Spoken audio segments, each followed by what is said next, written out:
सभी को नमस्कार। आज के इस वीडियो सेशन में आपका स्वागत है। जैसा कि पिछली जो मैंने वीडियो अपलोड की थी वो फर्स्ट पेपर जो स्कूल व्याख्याता का होता है, उस फर्स्ट पेपर में जो हिस्ट्री का पोर्शन होता है उस पे मैंने अपलोड की थी। उसमें मैंने बात की थी कि किस तरीके से आप जो 2-4 टॉपिक भारतीय इतिहास के हैं, जैसे कि मैंने उस वीडियो में बताए थे कि इनके शॉर्ट रूप में आप कौन कौन सी चीज़ें अच्छे से पढ़ें कि ताकि वो आपको हेल्प करें। उसमें ही कमेंट थे कि सर साइंस और मैथ रीजनिंग और इस तरीके के जो टॉपिक है उस पर भी बात की जाए। तो अपन आज बात करेंगे, बोर्ड पे आपको दिख रहा होगा, जनरल साइंस के जो टॉपिक है उस पर बात करेंगे। और एक वीडियो में पूरे जनरल साइंस के टॉपिक पे बात नहीं हो सकती, इसलिए मैं इसको डिवाइड करके आज के इस वीडियो में मैं बात करूंगा स्पेशली जो फिजिक्स का पोर्शन आता है, उस पर मैं स्पेशली बात करूंगा। तो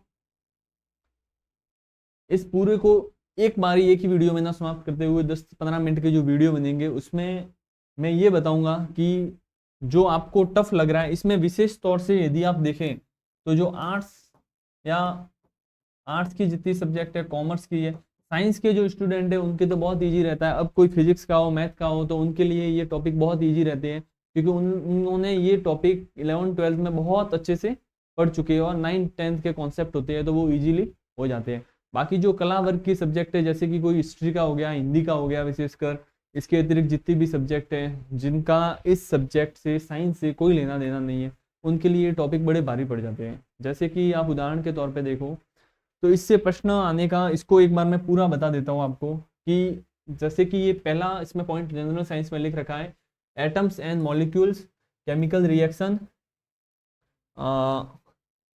इसके अलावा लिख रखा है कि chemical reaction and equation, carbon and it's compounds. तो ये तो हो गया, 2 लाइनें हो गई केमिस्ट्री की। इसमें अणु, परमाणु हो गए, रासायनिक अभिक्रियाएं और उसके समीकरण, और कार्बन एवं उसके कंपाउंड, मतलब कार्बन एवं उसके जो कंपाउंड। इसमें आपने देखा होगा कि अपन ने हीरा, ग्रेफाइट और ये आपने पढ़े होंगे 9th-10th में। तो ये चीजें और कार्बन के गुण तो आप पिछले जो पेपर देखोगे इस पे मैं अलग से वीडियो बनाऊंगा केमिस्ट्री का, या तो मैं ही बनाऊंगा या फिर कोई विशेष केमिस्ट्री से संबंधित कोई अच्छा व्यक्ति मुझे दिखा तो उसके द्वारा अपन रिकॉर्ड करवाएंगे। तो आप ये देखिए कि ये वाला पोर्शन ये इसमें आ गया। अब फिजिक्स में अपन विशेष तौर से देखें तो इसमें बल, force and law of motion, बल एवं गति के नियम दिया हुआ है, वर्क मतलब कार्य, एवं एनर्जी मतलब ऊर्जा। ये किससे संबंधित आ गया? फिजिक्स से। अब इसके अलावा यदि आप इसमें आगे देखोगे तो टिश्यू कंट्रोल एंड कोऑर्डिनेशन, इसमें उत्तक, कंट्रोल एवं कोऑर्डिनेशन मतलब नियंत्रण एवं समन्वय, जिसमें आप पढ़ोगे मस्तिष्क के द्वारा मेडुला ऑब्लांगेटा वगैरह उसकी जो क्रियाएं होती है, तो शरीर का जो नियंत्रण है वो किसके द्वारा स्थापित होता है, वो वाला टॉपिक है इसमें। फिर हेरिडिटी, अनुवांशिकता एंड इवोल्यूशन, अनुवांशिकता एवं उसका इवोल्यूशन मतलब वो कहाँ से उत्पत्ति ह्यूमन की हुई है, उसमें जो सिद्धांत दिए हुए हैं, जैसे आपने पढ़ा होगा लेमार्क का हो गया, मेंडल के मटर के प्रयोग हो गए, तो वो सब इसमें आ जाएंगे। इसके अलावा आप इसमें दिया हुआ है मैनेजमेंट। तो ये वाला जो टॉपिक है ना, tissue control and coordination, tissue control and coordination, heredity and evolution, ये देखे तो ये आता है बायोलॉजी में आ जाएगा। उसके अलावा यहाँ पे है management of natural resources, protection of environment, मतलब जो पर्यावरणीय घटक है उनका किस तरीके से मैनेजमेंट, प्रबंधन किया जाए। प्रोटेक्शन ऑफ एनवायरनमेंट मीन्स जो प्रकृति है उसका किस तरीके से सुरक्षा की जाए। और आगे टॉपिक है बायोडाइवर्सिटी, जैव विविधता एंड सस्टेनेबल डेवलपमेंट, मतलब सतत विकास होता है वो, ये टॉपिक है। ये आगे एनवायरनमेंट के यहाँ से लेके यहाँ तक ये है एनवायरनमेंट के। अब वास्तव में इसमें देखें तो जनरल साइंस के जो 5 क्वेश्चन आते हैं उसमें से सब्जेक्ट वाइज अपन ने देखे तो केमिस्ट्री के मैंने ऊपर के दिखाए हैं कि ये वाले यहाँ तक केमिस्ट्री का है। इसके अलावा फिजिक्स के यहाँ तक है और यहाँ से स्टार्ट होता है बायोलॉजी और वो इवोल्यूशन तक, फिर उसके अलावा एनवायरनमेंट का दिया हुआ है। अब आप इसमें पूरे का अपन अलग अलग तरीके से देखेंगे क्योंकि आपने देखा होगा, सबको मैं ये बताना चाहूँगा इसमें कि आपको किस तरीके को, ये बिल्कुल नहीं छोड़ना है कि ये अपन ने पढ़ा ही नहीं। कई बार जैसे कि पिछले साल जिन्होंने तैयारी की और नहीं हो पाया, वो भी ये वीडियो देख के खुद आप महसूस करोगे कि काश हमने ये पढ़ लिया होता। तो एक ही बार में आप बहुत अच्छे से कैसे करें उस पर अपन डिस्कस करेंगे। तो आप देखिए फिजिक्स में जैसे है लगभग 1 प्रश्न आ जाता है, केमिस्ट्री के 2 प्रश्न आ जाते हैं, इसके अलावा बायोलॉजी के 1-2 आ जाते हैं और पर्यावरण का 1 आ जाता है। अब पर्यावरण का ये सब, इनको मैं सीक्वेंस वाइज या जैसे भी एक एक वीडियो होगा अपन बनाएंगे। तो सबसे पहला अपन देते हैं ये बल, गति के नियम, कार्य और ऊर्जा। ये 4 टॉपिक है फिजिक्स में, इसमें से एक आ जाता है। अब किसी ने जैसे कि आर्ट्स की जिसकी रही हो या फिजिक्स बहुत पढ़ी ही नहीं हो, 9th-10th में जनरल की है, पढ़ी नहीं हो, तो उसको किस तरीके से करना चाहिए, बाकी की तो तैयारी होगी। तो मैंने पॉइंट पहले से ही लिख रखे हैं ताकि क्या है, एक आध उधर उधर पॉइंट ना हो। तो आप इसमें देख सकते हो कि जो भी पॉइंट दिया हुआ है, जैसे कि इसमें 4 दे रखे हैं, आप देखोगे तो बल, गति के नियम, गति के नियम और कार्य और ऊर्जा। वैसे देखें तो ऊर्जा वही है जो कार्य है। अब बल दिया हुआ है, ऐसे ये टॉपिक है। तो आप देखोगे कि आप कई बार क्या करते हैं कि जैसे परिभाषा, डेफिनेशन कोचिंग्स का मैं बता देता हूँ आपको कि वहाँ पे उनको सब स्टूडेंट्स को लेके चलना होता है। तो उस तरीके से पढ़ाते हैं कि स्टूडेंट आपस में डिस्कस करे तो उनको लगे कि हाँ पढ़ाया है, तो इसलिए वो क्या करते हैं, थ्योरी ज़्यादा लिखवा लेते हैं। अब बल की बराबर परिभाषा लिखवाएंगे कि एक निश्चित दिशा में वो लगाया गया जिससे वस्तु विस्थापित होती है, बल कहा जाता है, कि ऐसे कुछ लिखवा देंगे, फिर एग्जाम्पल दे देंगे, कार चलती है वो चलती है। लेकिन वास्तव में आप प्रश्न उठा के देखोगे तो कई बार सीधा फॉर्मूला पूछ लिया जाता है, या फिर कई बार फॉर्मूला पूछ लिया जाता है, या फिर छोटा सा आंकिक प्रश्न न्यूमेरिकल आ जाएगा कि ये आप कैलकुलेशन करके बताओ कि इसमें कितना बल लग रहा है, कितना विस्थापन हो रहा है। तो आपको थ्योरी पे ज़्यादा ध्यान नहीं देना है, बस एक मोटा मोटा पता होना चाहिए कि ये चीज़ क्या है। और उसके अलावा आपको जो ध्यान देना है, डेफिनेशन जनरल कि इसका फॉर्मूला क्या है, तो कोई लिख लेगा F बराबर ma, किसी ने लिख लिया, ये एक्सेलरेशन ये होता है। तो आपको समझना ये है कि कई बार ये फॉर्मूला ही डायरेक्ट पूछ लें तो वो आपको सही करना आना चाहिए। इसके बाद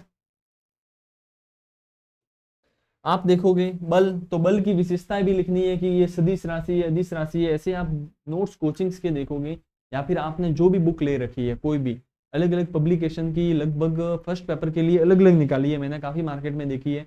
जैसे कि कोई भी पब्लिकेशन हो, उन्होंने जैसे कि जनरल साइंस की अलग निकाल ली, पॉलिटिकल का पोर्शन है उसके लिए अलग निकाल ली, मैनेजमेंट की अलग निकाल ली, हिस्ट्री की अलग निकाल ली। तो वो आप मार्केट में जाके वो लाओ, या फिर किसी कोचिंग के नोट्स, उसमें से काम की चीज आप वो उसको देख कर ये मत घबराइए कि ये मेरे पहले पढ़ा हुआ नहीं है, तो इसमें से टॉपिक कैसे तैयार करूं। तो मैं उस पर ही बात कर रहा हूँ कि जिसके पहले भी नहीं पढ़ा हुआ वो कम से कम इस टॉपिक को कैसे, जनरल साइंस के फिजिक्स के पार्ट को तैयार कर पाए, ताकि उसमें उसके ये नहीं हो कि हाँ ये पढ़ा नहीं। उसमें से कई बार डायरेक्ट क्वेश्चन आ जाते हैं, वो उसके सही होने का चांस रहता है। तो उसको आप किस तरीके से करें, इसमें यूं होता है कि कई बोलेंगे कि सर इसको छोड़ दे, तो बिल्कुल छोड़ सकते हो, लेकिन यदि आपके पास एक समय है, क्योंकि एक प्रश्न आएगा और वो भी गारंटी नहीं है कि सही होगा, लेकिन यदि आपके पास समय है, अभी जैसे टाइम है वैकेंसी वगैरह में, तो समय हो तो आप अच्छे से, जैसे कि इसके 4-5 पेज, जैसे कि मैंने हिस्ट्री में कल बताए थे आपको, तो इसके 4-5 पेज अच्छे से तैयार करके और केवल आप वही पढ़ो, उससे आपके प्रश्न सही होने की संभावना तो रहेगी। तो आप इसमें आपको देखना है वो, आप ये देखिए कि इसकी डेफिनेशन मोटी मोटी है, वो आपको देखना है। इसके अलावा जो इसकी विशेषता है, जैसे कि सदिश राशि है, अदिश राशि है, इसकी गुण क्या है, जैसे कि इतने डिग्री पे बल लगाने पर ये विशेषता घटित होगी, वो कोई दे रखी है वो पढ़िए। प्लस उससे संबंधित सिंपल न्यूमेरिकल पढ़िए कि बल जैसे कि यहाँ पे ले लिया कि एक्सेलरेशन दिया हुआ होगा, मास दिया हुआ होगा। जैसे कि उदाहरण के तौर पे मैं आपको दिखाऊं,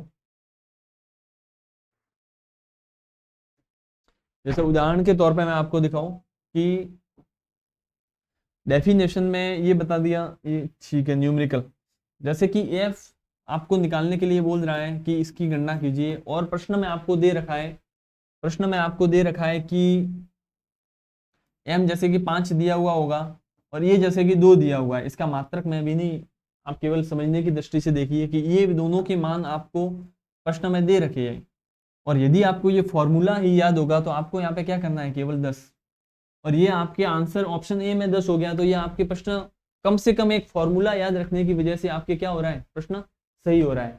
तो ये आपको बिल्कुल ध्यान रखना है। ये केवल एक ही फॉर्मूले के लिए मैं नहीं बोल रहा, बाकी जितने भी इस टॉपिक में आपके 4 टॉपिक ही है उसमें दे रखे, आप ये मेथड अपना सकते हो कि कम से कम उनके फॉर्मूले याद हो गए, आपके मान दिए होंगे, तो मान लो गुणा करने से ही वो आ जाए। इसके अलावा इससे संबंधित जो न्यूमेरिकल है वो करने हैं, प्लस मात्रक, जैसे कि बल का मात्रक क्या है, न्यूटन। तो कई बार ऐसे डायरेक्ट सवाल आएंगे कि बल का निम्नलिखित में से बल का मात्रक है, फिर ऑप्शन ए आएगा न्यूटन, दूसरा कुछ जूल आ जाएगा, तीसरा कोई और आ जाएगा। तो आप कम से कम मात्रक का जो टॉपिक है उससे लगभग आने की संभावना बनी रहती है। तो मात्रक 4 ही इसमें पॉइंट है, चारों के मात्रक आप याद कर लोगे, 2-4 लाइन का है ये, तो वो भी आपको ज्यादा हेल्प देगा। जैसे कि गति का देख लें, जैसे गति को मीटर पर सेकंड में मापते हैं तो ये मीटर पर सेकंड भी होता है। तो बल का न्यूटन, कार्य का जो इसमें जूल में, ऊर्जा का किस में अपन मापेंगे, शक्ति किस में देखेंगे, और मात्रक को एक दूसरे में चेंज करना, ये जैसे कि आप उसमें बुक में देखोगे तो आपको खुद को समझ में आ जाएगा। तो इन चीजों पे अपन को ध्यान देना है। अब अपन चलते हैं टॉपिक की तरफ। टॉपिक में आपको किस तरीके से क्या देखना है, जैसे कि जैसे कि मैंने दूरी ले ली, अब दूरी और विस्थापन में अंतर क्या होता है वो आपको देखना है। जैसे कि इसको मैं एग्जांपल थोड़ा सा लेके चलूंगा ताकि आप ये महसूस कर पाए कि हाँ आपके लिए ये इजी है। नहीं तो क्या होता है, उनको इजी महसूस करवाने के लिए वास्तव में मैं ये वीडियो बना रहा हूँ, ताकि जिसके ये नॉन साइंस बैकग्राउंड है उनको ये ना लगे कि सर इसमें तो डायरेक्ट वैल्यू ही रखनी थी, तो उनको ये महसूस भरोसा होगा कि हाँ इस टॉपिक को भी नहीं छोड़ना है। क्योंकि मैंने कई जने देखे हैं, मैंने पिछले वीडियो में भी कुछ बातें की थी, जैसे कि 2 नंबर से फर्स्ट पेपर में 40% का जो क्राइटेरिया है आपको पता होगा, 40% मतलब 60 नंबर फर्स्ट पेपर में आउट ऑफ 150। तो ये कवर नहीं हो रहा है, किसी के 58 रह गए, किसी के 57 रह गए, तो ये कवर नहीं हो रहा है। तो आप ये प्रश्न मान लो एक अटेम्प्ट और आपने कर लिया और राइट हो गया, तो आपके ये संभावना बन सकती है। तो जैसे कि दूरी वाला मैं आपको दिखा रहा हूँ, दूरी में आप देखिए, दूरी और विस्थापन में अंतर आपको पता होना चाहिए। आप उसमें ये एक बार पढ़ लीजिए दूरी वाले टॉपिक में। जैसे कि इसको मैं समझाऊं आपको, तो पॉइंट ए दिया हुआ है और पॉइंट बी, इसके बीच की दूरी मान लो किसी मार्ग के हिसाब से ऐसे दी हुई है, ऐसे ऐसे ऐसे। अब ये जो दी हुई है तो इसको बोलेंगे दूरी, और इसकी सीधी जो डायरेक्ट होगी इसको क्या बोलेंगे, विस्थापन। सीधा सा ये 9th क्लास में भी आपको बुक में जनरल साइंस की बुक देखोगे तो ये भी ऐसे समझाया हुआ होगा। ये केवल मैं समझाने की क्लास नहीं है, मैं आपको वास्तव में बताना ये चाहता हूँ कि आप खुद भी जिसके नॉन साइंस बैकग्राउंड है वो भी अच्छे से थोड़ा सा जो ध्यान दें, तो 4-5 पेज में ये टॉपिक समेट के लास्ट टाइम पे आप रिवीजन के लिए तैयार कर सकते हो। अब इसके लिए मान लो दूरी होगी। एक और सवाल, जैसे कि हर बार ये आता रहता है, आप पिछले पेपर देखोगे, 16 की जो वैकेंसी के देखो, 18 की देखो, तो एक आता है गतिज ऊर्जा का। अब गतिज ऊर्जा, ठीक है, थ्योरी आप बाद में खुद देखना, मैं केवल ये आपको बता रहा हूँ कि जैसे इसका फॉर्मूला है हाफ mv², 1/2 mv²। अब आपको द्रव्यमान दिया हुआ है, जैसे कि द्रव्यमान दिया हुआ है 2 किलोग्राम, वेलोसिटी भी दी हुई है 10, ठीक है, वेलोसिटी 10 मीटर पर सेकंड है, जो भी इसका मात्रक रहे वो वेलोसिटी दे रखी है। अब आप देखो हाफ mv² फॉर्मूले में आपको खाली फिट करना है इसमें। अब ये प्रश्न दिया हुआ होगा कि इतने इतने एम इतना है, वेलोसिटी इतनी है, तो इसकी गतिज ऊर्जा निम्नलिखित में से होगी। ऑप्शन 4 दे रखे होंगे, तो आपको खाली इसमें फिट करना है। जैसे आप देखो, मैं लिखता हूँ 1/2 इंटू एम, कितना अपन ने एग्जाम्पल के तौर पे बता रहा हूँ 2 लिखा, और वी की जगह क्या लिखेंगे 10, 2 से 2 कट गए, कितने बचे 10। गतिज ऊर्जा आंसर आएगा 10। इसके मात्रक भी पीछे लगेंगे, वो मात्रक भी आपको अच्छे से याद करने हैं।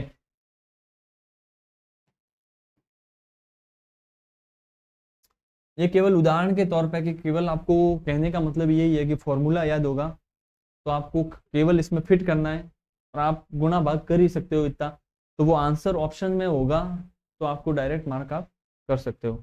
अब न्यूटन की गति के तीनों समीकरण है, आपको पता ही होगा क्या क्या है, v बराबर u plus a t, s बराबर u t plus half a t square, v square u square minus 2as, ये है तीनों समीकरण। एक और, ठीक है, ये तीनों समीकरण, ये तीनों समीकरण के आप YouTube पे भी कोई वीडियो देख लोगे तो इन तीनों समीकरण के वीडियो आपको मिल जाएंगे। तो इन तीनों समीकरणों से संबंधित जो भी आंकिक प्रश्न बनते हैं, कैसे, इस टाइप के मान रखने के, कि केवल इसमें मान रखना है, ए त्वरण है तो इसमें केवल मान रखना है, तो मान रख के आपको डायरेक्ट सॉल्व हो रहे हो आपके प्रश्न, तो आपको ये एक बार इनको देखना ही चाहिए, कोई ज़्यादा टाइम नहीं लगेगा। पूरी क्लास आपको ज़्यादा देखने की जरूरत नहीं है, आप खाली केवल फॉर्मूले देख लो, एक पेज में रख लो। ये उनके लिए मैं बता रहा हूँ जिनके, जो ये स्किप करने का सोच रहे हैं कि इनको एक बार अपन क्या कर देते हैं, छोड़ देते हैं, लेकिन ये बाद में फिर आपके टॉपिक कवर नहीं होगा। तो न्यूटन के फॉर्मूले अच्छे से देख लो। किस में अपन बात कर रहे थे, दूरी में, दूरी विस्थापन में अंतर और उससे संबंधित कोई छोटा न्यूमेरिकल हो देख लो, न्यूटन की गति के फॉर्मूले और उसके न्यूमेरिकल देख लो। और औसत वेग किससे संबंधित एक प्रश्न आता है कि यदि ए से बी तक कोई व्यक्ति आधी दूरी v1 वेलोसिटी से करता है और आधी दूरी किससे करता है, आधा डिस्टेंस v1 से करता है और आधा डिस्टेंस v2 से करता है, तो उसकी औसत गति बताइए। एक इसमें ऐसा पैटर्न बनता है। और दूसरा बनेगा, यदि कोई आधा समय में t1 में आधा डिस्टेंस दूरी करता है और दूसरा t2 समय में आधा डिस्टेंस करता है, तो इसकी औसत वेग इसका याद करो। तो औसत वेग के सवाल आ जाते हैं। तो इसमें केवल आपका फॉर्मूला होगा 2d1 d2, और जो बनेगा इसका तो 2v1 v2 अपॉन ऐसा बनेगा अपॉन v1 प्लस v2। तो वो फॉर्मूले में आपको केवल जो दिए हुए हैं वो अंदर रखने हैं। तो ऐसे कई बार आ जाए न्यूटन की गति का कौन सा समीकरण सही है, तो आप तीनों याद होंगे तो उसमें से एक गलत कर सकते हो।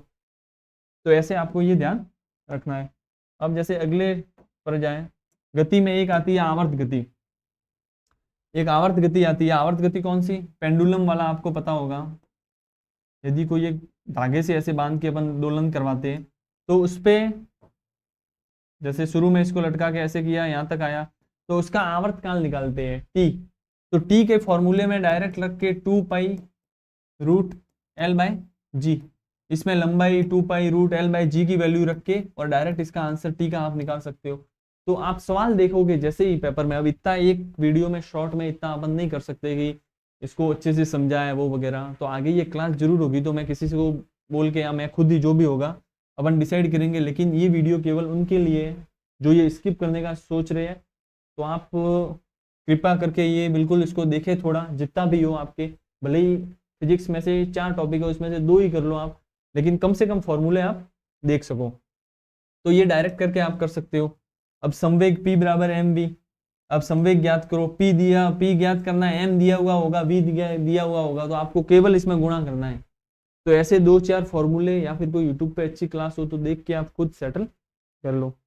उसके आगे अपन ने, मैंने पहले से लिख रखा था ताकि बिल्कुल शॉर्ट में वीडियो आपका भी टाइम खराब ना हो।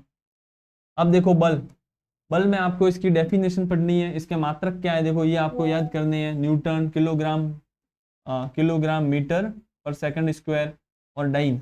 अब ये सवाल भी कई बार आया हुआ है, 1 न्यूटन में कितने डाइन होते हैं, 10 की घात 5 डाइन। तो आप यदि याद किया हुआ होगा 1 न्यूटन है, फिर ऑप्शन में आएगा ए में 10 की घात 2 डाइन, दूसरे ऑप्शन में आएगा 10 की घात 7 डाइन, तीसरे में 10 की घात 5 डाइन, चौथे में 10 की घात 3 डाइन। अब आप एग्जाम में ये याद किया हुआ होगा तो बड़ा इजी काम है, अगर आप 10 की घात 5 पे लगा लो। तो ये प्रश्न केवल इतने उस तरीके से आप पेज तैयार करो कि ये मेन चीजें आप लिख लो। और ये किन के लिए, जो इसको छोड़ने का सोच रहे हैं। बाकी जिसके साइंस है वो तो पूरा करके ही जाएगा एकदम व्यवस्थित तरीके से, उसने तो पढ़ ही रखा है, तो वो विशेष तौर पे ध्यान रखे, ज्यादा टाइम ना दे लेकिन इसको कवर जरूर करें। अब एक चीज आपने देखा होगा, न्यूटन का गुरुत्वाकर्षण का सार्वत्रिक नियम आपने 9th क्लास में पढ़ा होगा। तो उसमें ये फॉर्मूला है F बराबर G m1 m2 upon r square. तो ये फॉर्मूले में कई बार 2 पिंडों के बीच क्या गुरुत्वाकर्षण है वो है, जैसे कि इसका पिंड का m1 मास होगा, इसका m2 होगा, और इसके बीच की दूरी क्या मानी है r।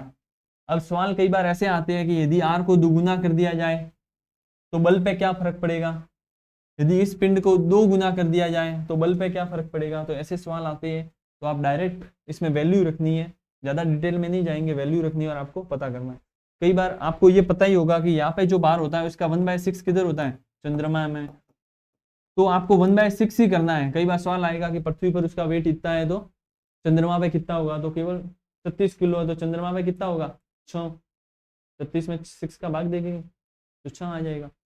तो ये बिल्कुल शॉर्ट में चीजें हो सकती है, आपको छोटी छोटी चीजें पता हो तो। इसके बाद अगली स्लाइड पे अपन जाते हैं। बल अपन ने देख लिया, अब देखते हैं ऊर्जा। ऊर्जा से संबंधित आपने देखा होगा कि पिछले आप जब पेपर देखोगे ना, तब आपको इस वीडियो की सार्थकता पता लगेगी कि बहुत ही शॉर्ट में मैं जो चीज बता रहा हूँ, यदि आप छोड़ने की सोच रहे हैं तो उसके लिए एकदम सही तरीके से देखें तो खुद को समझ में आएगा आपको। ऊर्जा में आप देखोगे, ऊर्जा का मात्रक जूल होता है, ये आपको पता है, और इसका newton metre, kilogram metre square second, ये आपको सब डेरिवेशन थोड़े जिसके मैथ सही है वो निकाल भी लेगा। अब इतना अपन इधर नहीं करेंगे। अब इसकी अलग अलग मात्रक में, अर्ग में ये कितना होता है, डाइन में कितना होता है।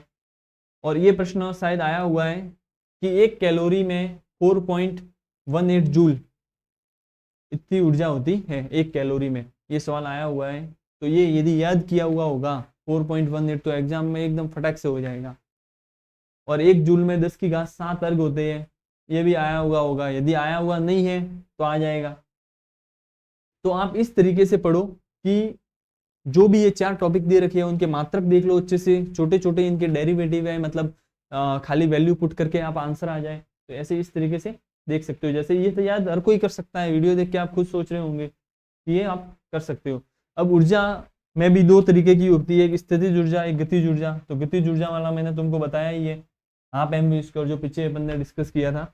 इसमें केवल मान रखना है, यदि आ जाए तो आपको लिखना है। और ये दोनों चीज एक है, ठीक है। अब आगे आते हैं, जो कि मेरा जो पेपर था 15 तारीख को, 15 अक्टूबर 22 को, उसमें शायद ये सवाल आया था। हाँ पक्का ये सवाल आया था। तो उसमें कार्य क्या होता है वो उसकी डेफिनेशन आप पढ़ लो। Work is equal to force और डी, मतलब जो विस्थापन हो रहा है वो डिस्प्लेसमेंट। अब एफ गुणा डी है तो एफ डी कॉस थीटा फिर ये हो जाएगा। ये आगे आपको इतना नहीं देखना कि कॉस थीटा क्यों आया, नॉर्मल जिसके केवल सवाल सही करना है वो इसमें ज़्यादा मत पढ़ना, क्योंकि ये 11th में बहुत अच्छे से दे रखा है, 9th में भी शायद होगा। तो इतना डेरिवेशन आपको नहीं करना है, ये पता रखना है कि कार्य कौन सी राशि है, सदिश अदिश, ये ध्यान रखना है आपको। अब ये एफ डी कॉस थीटा है, इसमें 3 स्थिति बनती है। यदि मैं आपको ये थोड़ा समझा ही देता हूँ, जैसे कि ये कोई मास है, इस पे जो बल लग रहा है वो कितना लग रहा है, एफ बल लग रहा है, और इसका विस्थापन इधर हो रहा है, डी हो रहा है इसका विस्थापन। तो आप देखिए कि दोनों के बीच कौन कितना है, एफ और डी के बीच कौन क्या है, ये भी ऐसे है ये भी ऐसे है, मतलब थीटा क्या है 0 डिग्री है। अब थीटा 0 डिग्री होगा तो देखो मैं इसमें मान रखता हूँ एफ गुणा डी, थीटा की जगह मैंने क्या लिखा 0 डिग्री। अब आपने 10वीं में साइंस पढ़ी होगी तो कॉस 0 डिग्री की वैल्यू क्या होती है 1, तो एफ गुणा डी गुणा 1 तो क्या हो जाएगा एफ डी। तो ये इसकी क्या होती है मैक्सिमम वैल्यू होती है। अब मान लो कि थीटा 90 डिग्री है, मतलब इस पे एफ ऐसे लग रहा है और विस्थापन किस तरफ हो रहा है इस तरफ, तो दोनों के बीच कितना कोण है 90 डिग्री। तो इसकी जगह क्या आएगा एफ डी कॉस 90। अब कॉस 90 की वैल्यू क्या होती है 0, तो ये इसकी 0 हो जाएगी तो ये गुणा होकर सब 0 हो जाएगा। मतलब कहने का मतलब ये है कि जो W मतलब कार्य 0 कब होगा, जब बल और विस्थापन के बीच कोण क्या है 90, तो ये 0, ये शायद कंडीशन थी उसमें कि उसकी वैल्यू क्या आ रही थी 0। उसमें ये लिखा हुआ था कि बल एवं विस्थापन के बीच कोण 90 डिग्री है और बल और विस्थापन इतना इतना है। 3 चीजें हैं इसमें फॉर्मूले में, एफ की वैल्यू दी हुई थी, डी की वैल्यू दी हुई थी और दोनों के बीच 90 डिग्री दे रखा था। तो मुझे ये फॉर्मूला याद था कि 90 डिग्री होने पर कॉस 90 होने पर 0 होता है। अब 0 होता है तो ये पूरा 0 हो जाएगा, मतलब W भी क्या हो जाएगा 0। तो ये छोटी सी चीजें हैं जो यदि आप थोड़ा सा सही तरीके से इस पर होमवर्क करें, और ज़्यादा नहीं हो तो कम से कम एक फॉर्मूला ये याद रखें। और 3 कंडीशन बन रही है इसमें कि 0 हो तो आपको क्या करना है सबसे अधिकतम होगा, 90 है तो क्या होगा 0 होगा, और एक होता है 180 पे दोनों विपरीत दिशा में होती है तब -1 होता है 180, मतलब माइनस एफ डी आ जाएगा, मतलब सबसे न्यूनतम कब होता है 180। तो ये 3 कंडीशन यदि आप नहीं समझ रहा है कोई, यदि किसके पिछले सब्जेक्ट नहीं रहे तो जरूरी नहीं है कि हर एक व्यक्ति सब्जेक्ट कोई समझ पाए, तो आपको ये कंडीशन याद कर लो, आपके प्रश्न कम से कम सही हो जाएगा, इतनी गारंटी है। इसके बाद एक स्लाइड और है, इस पर आप देख लो फिर अपन खत्म करते हैं। शक्ति एक और टॉपिक है, उसमें इसका मात्रक देख लो, जूल पर सेकंड देख लो। अब ये आपको पता होना चाहिए, ये डायरेक्ट पूछते हैं कई बार, 1 यूनिट 1 किलोवाट आवर 3.6 10⁻6 जूल होता है। तो प्रश्न आ जाएगा 1 किलोवाट आवर ऐसे आएगा 1 kWh होता है, फिर ऑप्शन ए आएगा 3.6 × 10⁻6 ऑप्शन जूल, ऑप्शन बी आएगा 4.6 ऐसे। तो यदि आपको याद है तो आप मार्किंग कर सकते हो। तो ऐसे याद करने वाली चीजें यदि आप साइंस के तौर पे समझ नहीं पा रहे हो तो जीके के बेस पे ही भले ही आप याद कर लो, आपके प्रश्न सही हो जाएगा 2-4 पेज में समेट के। एक इलेक्ट्रॉन वोल्ट कितना होता है, एक हॉर्स पावर 746 वाट। अब एक सवाल आपने अक्सर देखा होगा कि ये कई कंपटीशन एग्जाम में अपने भी आ ही जाता है, आप टेस्ट दोगे तब आपको मिलेगा ये, या फिर एग्जाम में मिल जाएगा। उसमें ये होता है कि कोई भी इतने वॉट का बल्ब है, इतने घंटे जलता है और इतने दिन जल रहा है, तो आप उसका बिल बताओ कि कितना बिल आएगा। तो उसका केवल ये फॉर्मूला है, यूनिट ज्ञात करने के लिए वॉट का गुणा करो कितने घंटे जलता है और कितने बल्ब है उसकी संख्या और 1000 का भाग दे दो। तो आप देखोगे जैसे मैंने इधर एक एग्जाम्पल लिया है कि 50 वॉट का बल्ब कितने का 50, और बल्ब कितने हैं 500, और जल कितने रहे हैं 5 घंटे जल रहे हैं, और प्रति एक यूनिट के पैसे कितने लग रहे हैं 3 रुपए।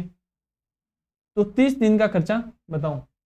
तो इन सब का गुणा करना है। आप देखो इधर सबका मैं गुणा करूंगा, जैसे कि वॉट की जगह क्या लिखूंगा 50, वॉट की जगह मैंने 50 लिख लिया, घंटे की जगह कितने जल रहे हैं, कितने घंटे जल रहे हैं 5 लिख लिया, और उपकरणों की संख्या कितनी है 500 बल्ब है, 500 बल्ब है, बट्टा क्या लिखा हुआ है 1000। अब 1000 देखोगे तो 3 तो 0, 2 ये कट गए, 2 ये कितना है 25, 25,005 से गुणा किया कितना है 125, मतलब 125 यूनिट आई है। और कब की है ये 125 यूनिट, ये दिन की है, और कितने दिन चला रहे हैं 30, तो 125 का 30 से गुणा कर दो, ठीक है।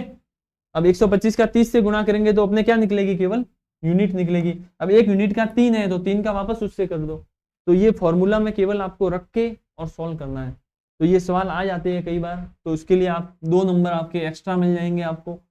ये केवल कुछ दिन आपको 2-4-5 दिन जरूर लग सकते हैं ये टॉपिक अच्छे से कवर करके 4-5 पेज में आपको इसको लाना है, और 4-5 पेज में केवल वही बातें लिखो, और केवल वही बातें लिखो जो आपको आगे एग्जाम में डायरेक्ट देखने को मिले। और ये उनके लिए था जो जिसके साइंस नहीं है, बाकी तो लगभग जिसने बीएससी किया होगा या फिर 12th तक किसके रहा है तो उसके इसमें कोई समस्या मुझे नहीं लगती होगी। तो ये यूनिट वाले सवाल भी आप सर्च करना, ये सब का आपको थोड़ा बहुत यूट्यूब पर भी मिल जाएगा। अब उम्मीद है लगभग मैंने पूरी कोशिश की है अच्छे से बताने की, और यदि इसके बाद भी आपके कोई डाउट हो तो आप क्लियर कर सकते हो। तो ये वाले पोर्शन मैंने बांट के शुरू में बैठाए थे। उसके अलावा इसमें आपको डेफिनेशन आप देखो अच्छे से, उसकी डेफिनेशन देखो, मात्रक देखो उसके, जो ये 4 टॉपिक दे रखे थे बल, ऊर्जा वगैरह, गति, और ये मात्रक देखो, न्यूमेरिकल देखो, और फॉर्मूला जो इसका है वो अच्छे से याद कर लो, ठीक है। ये 4 चीजें हर एक में से आप कर लो, और उसको 4 से 5 पेज में, 4-5 पेज जनरल, मतलब एक सिंगल साइड 4-5 पेज में अच्छे से इसको समेट के आप रख लो, तो आपकी शानदार रिवीजन ये हो जाएगा। और प्रश्न जो एक प्रश्न आता है उसके लिए मुझे नहीं लगता कि किसी भी कॉपी के 4 पेज में से यदि आपके एक प्रश्न आ रहा है, और वो भी फर्स्ट पेपर में विशेषकर जहाँ पे 40% पान नहीं हो रहा है, किसी के 58 थे, मान लो कि उसके ये प्रश्न सही हो जाता तो उसके दूसरी बार तैयारी की समस्या ही उत्पन्न नहीं होती। तो 4-5 क्या, मुझे तो लगता है आप इसमें से ढूंढ के निकलोगे तो 2 पेज में तो पूरा आ जाएगा ये।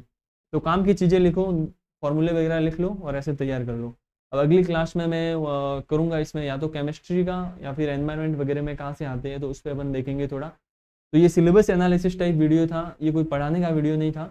तो मैंने बताया है, यदि इसके अलावा आपके कोई क्वेरी हो तो आप कमेंट करो, और मैं बिल्कुल उस पर अगला वीडियो बनाएंगे अपन। और जो ज्योग्राफी की, हाँ ज्योग्राफी की जो क्लास है वो भी कंटिन्यू अपलोड होती रहेगी। उसमें भी जो आपके टॉपिक चाहिए आप बताते रहिए थोड़ा, तो उस हिसाब से थोड़ा चलें, तो वो भी जैसे ही रिकॉर्ड होती होगी चलती रहेगी। और एक सफलता संवाद नाम से जो सीरीज मैंने चलाई थी इंटरव्यू की, सफलता संवाद की, उसमें आपने देखा होगा कि एक मैंने रीड का कर लिया था, मैथ साइंस की 38 रैंक थी उनकी, उनका इंटरव्यू कर लिया था। अब एक हिंदी का कुछ दिनों में मैं अपलोड कर लूँगा, हिंदी और केमिस्ट्री की मेरी बात हो गई है, हिंदी और केमिस्ट्री की बात हो गई है। और इसके अलावा एसएसटी और रीट L1 L2 के जो सिलेबस एनालिसिस की वीडियो है वो भी आते रहेंगे, जैसे ही समय मिलता जाएगा मैं अपलोड कर दूंगा। Thank you.